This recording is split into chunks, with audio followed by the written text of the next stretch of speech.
Indian വംശജയായ ബഹിരാകാശ സഞ്ചാരി Sunitha Williams നാസയിൽ നിന്ന് വിരമിച്ചു. 27 വർഷത്തെ ഔദ്യോഗിക ജീവിതത്തിന് ശേഷമാണ് വിരമിക്കൽ.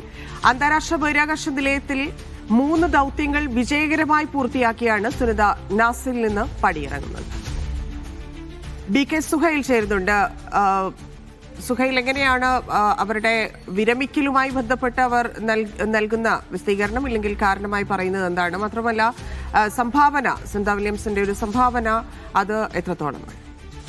ധന്യ, 27 വർഷത്തെ അവിസ്മരണീയമായ ഒരു ചരിത്ര കരിയർ പൂർത്തീകരിച്ചുകൊണ്ടാണ് ഇപ്പോൾ 60ാമത്തെ വയസ്സിൽ സുനിത വില്യംസ് നാസയിൽ നിന്നും രാജിവെക്കുന്നത്. നമുക്കറിയാൻ കഴിയും, ഒരു സ്ത്രീ എന്ന നിലയിൽ ലോകത്തെ തന്നെ ഞെട്ടിക്കുന്ന തരത്തിലുള്ള പലതരത്തിലുള്ള സംഭാവനകൾ നാസയിൽ നടത്തിക്കൊണ്ടാണ് ഇപ്പോൾ ഈ ഒരു വിരമിക്കൽ പ്രഖ്യാപിച്ചിരിക്കുന്നത്. 3 ബഹിരാകാശ ദൗത്യങ്ങൾ ഈ 27 വർഷത്തിനിടയിൽ അതെല്ലാം വിജയകരമായി പൂർത്തീകരിച്ചിരിക്കുന്നു. ബഹിരാകാശത്ത് 608 ദിവസം നിന്ന വ്യക്തി എന്ന ഒരു സ്ത്രീ എന്ന നിലയിൽ തന്നെയുള്ള വലിയ റെക്കോർഡ് ഇതെല്ലാം നൽകിക്കൊണ്ടാണ് ഇപ്പോൾ വിരമിക്കുന്നത്. ഏറ്റവും പ്രധാനം 2024 ബോയിങ് സ്റ്റാർലൈനർ ദൗത്യം തന്നെയായിരുന്നു.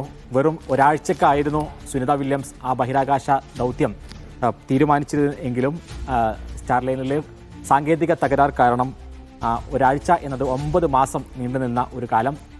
ഈ രംഗത്ത് ശ്രദ്ധിക്കുകയും ഇതിനെ നിരീക്ഷിക്കുകയും ചെയ്യുന്ന എല്ലാവരും വളരെ ആകാംക്ഷയോടുകൂടി, അതോടൊപ്പം ആശങ്കയോടുകൂടി നോക്കി നിന്ന 9 മാസങ്ങൾ അതിനെയും അതിജീവിച്ചുകൊണ്ട് ഭൂമിയിലേക്ക് തന്നെ തിരിച്ചെത്താൻ സാധിച്ചു. 2025 മാർച്ചിലാണ് എല്ലാവരും കാത്തിരുന്ന ആ തിരിച്ചുവരവ് ഉണ്ടായത്.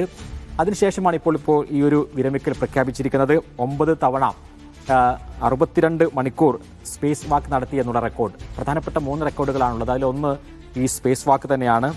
9 തവണ ആയിട്ട് 62 മണിക്കൂർ ആണ് സ്പേസ് വാക്ക് നടത്തിയത്. മറ്റൊന്ന് ബഹിരാകാശത്ത് മാരത്തൺ ഓടിയ വനിത എന്ന നിലയിലുള്ള റെക്കോർഡ് സുനിത വില്യംസിൻ്റെ കീഴിലാണ്. അതേപോലെ തന്നെ 3 ദൗത്യങ്ങളിലായി 600 ദിവസങ്ങൾ ചെലവഴിച്ച വ്യക്തി എന്ന റെക്കോർഡ്. ഈ പ്രധാനപ്പെട്ട ഈ 3 റെക്കോർഡുകളാണ് സുനിത വില്യംസിനുള്ളത്. നാസയുടെ പ്രതികരണം, നാസ തന്നെയാണ് ഈ ഒരു വിരമിക്കൽ പ്രഖ്യാപിച്ചത്. ആ പ്രഖ്യാപനത്തിലും പറയുന്നത്, ഒരു സ്ത്രീക്ക്, ഒരു വ്യക്തിക്ക് ഇത്രയും വലിയ ദൗത്യം 27 വർഷത്തിനിടയിൽ മുന്നോട്ടുള്ള മനുഷ്യൻ്റെ പ്രയാണത്തിൽ ഏറെ നിർണായകമായിട്ടുള്ള സംഭാവനകൾ നൽകിക്കൊണ്ടാണ് സുനിത വില്യംസ് പിൻവാങ്ങുന്നത് എന്നുള്ളതാണ്. നമുക്കറിയാം, സുനിത വില്യംസ് ഇന്ത്യയുടെ കൂടി ഒരു അഭിമാനമാണ്. 1965 ഒഹായോയിലാണ്, US-ലാണ് ജനിച്ചതെങ്കിലും ദീപക് പാണ്ഡ്യ എന്ന് പറയുന്ന ഗുജറാത്തുകാരൻ, അദ്ദേഹത്തിൻ്റെ മകളായിട്ടാണ് സുനിത വില്യംസ് ജനിച്ചത്. അതിനുശേഷം അമേരിക്കയിൽ തന്നെ വിവിധ സർവകലാശാലകളിൽ പഠിക്കുന്നു. അതോടൊപ്പം അന്ന് തന്നെ നിരന്തരമായിട്ടുള്ള അഡ്വഞ്ചർ ജേണി അവർ മുന്നോട്ട് വെക്കുന്നു. കുവൈത്തും ഇറാഖും തമ്മിലുള്ള യുദ്ധത്തിൽ പൈലറ്റായി അവർ സേവനമനുഷ്ഠിക്കുന്നു. അതിനുശേഷം 1998 നാസയിൽ ചേരുന്നത്. ഈ 98-ന് ശേഷം ഇതുവരെയുള്ള 27 വർഷത്തെ പ്രയാണം പൂർത്തീകരിച്ചുകൊണ്ടാണ് അവർ ഇപ്പോൾ ഈ ഒരു വിരമിക്കൽ പ്രഖ്യാപിച്ചിട്ടുള്ളത്. ഏറ്റവും സന്തോഷകരമായിട്ടുള്ള വാർത്ത, അവർ അടുത്ത് തന്നെ ഇന്ത്യയിലേക്ക് വരും, കേരളത്തിൽ വരെ എത്തുമെന്നൊക്കെയുള്ള വാർത്തകൾ കൂടി ഇപ്പോൾ വന്നുകൊണ്ടിരിക്കുന്നുണ്ട്.